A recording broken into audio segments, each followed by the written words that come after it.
আমাৰ এই অনুষ্ঠানটো একচুয়ালি আমি গমাৰী ব্লক কংগ্ৰেছৰে নহয় কেৱল আমি এটো গোটেই ভাৰতবৰ্ষতে আমাৰ ভাৰতীয় জাতীয় কংগ্ৰেছ দলে গান্ধী জয়ন্তীৰ দিনটোত আমি উদযাপন কৰি আহিছো আৰু আজি বিশেষভাৱে আমি প্ৰত্যেকটো মণ্ডল কংগ্ৰেছত আমি এই গান্ধী জয়ন্তী পালন কৰিবলৈ এই কাৰণে দিছো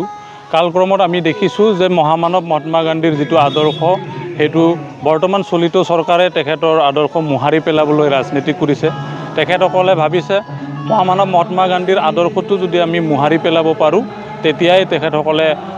আমাৰ ভাৰতীয় সংবিধানখন তেওঁলোকে পৰিকল্পিতভাৱে কিছুমান দফা তেখেতসকলে উঠাই দিব পাৰিব মহামানৱ মহাত্মা গান্ধীয়ে কৈছিলে যে সমতাৰ কথা ধৰ্ম নিৰপেক্ষৰ কথা তেখেতসকলে এটা ধৰ্ম নিৰপেক্ষ আৰু সকলো জাতি জনগোষ্ঠী দুখীয়া দলিতৰ মাজৰ যেটো সমতাৰ কথা মহামানৱ মহাত্মা গান্ধীয়ে কৈছিলে সেইবিলাকক তেখেতসকলে সংবিধানৰ পৰা উঠাই দি গোটেই ভাৰতবৰ্ষখন পুঁজিপতিৰ হাতত দিবলৈ তেওঁলোকে লাহে লাহে আগবাঢ়িছে আৰু সেই কাৰণে তেখেতসকলে যিমানে মহামানৱ মহাত্মা গান্ধীৰ আদৰ্শক হত্যা কৰা নাথুৰাম গডছে দৰে আদৰ্শ বা সীমা প্ৰসাদ মুখাৰ্জীৰ আদৰ্শ তেখেতসকলে যিমানে প্ৰতিষ্ঠা কৰিবলৈ বিচাৰিব হিমানে আমি নৱপ্ৰজন্মৰ মাজত ভাৰতীয় জাতীয় কংগ্ৰেছ দলে মহামানৱ মহাত্মা গান্ধীৰ যেটো নেকি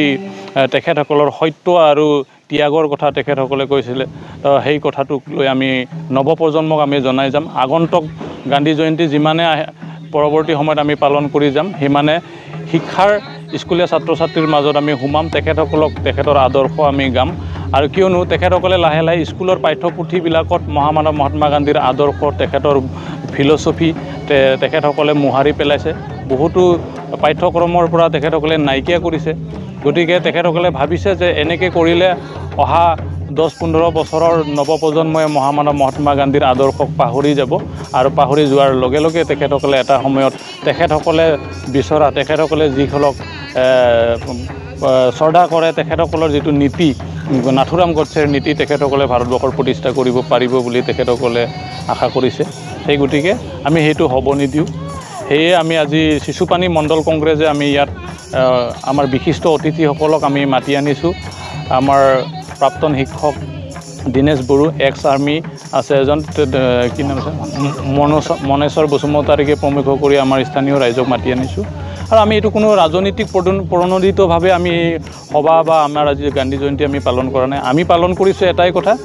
মহামানৱ মহাত্মা গান্ধীৰ আদৰ্শ হত্যা কৰাটো আমি কেতিয়াও সহ্য নকৰো আৰু মহামানৱ মহাত্মা গান্ধীৰ আদৰ্শ আমাৰ বুকুৰ মাজত আছে আমি এটো ভাৰতীয় হিচাপে আমি কেতিয়াও হেৰাব নিবিচাৰো ধন্যবাদ।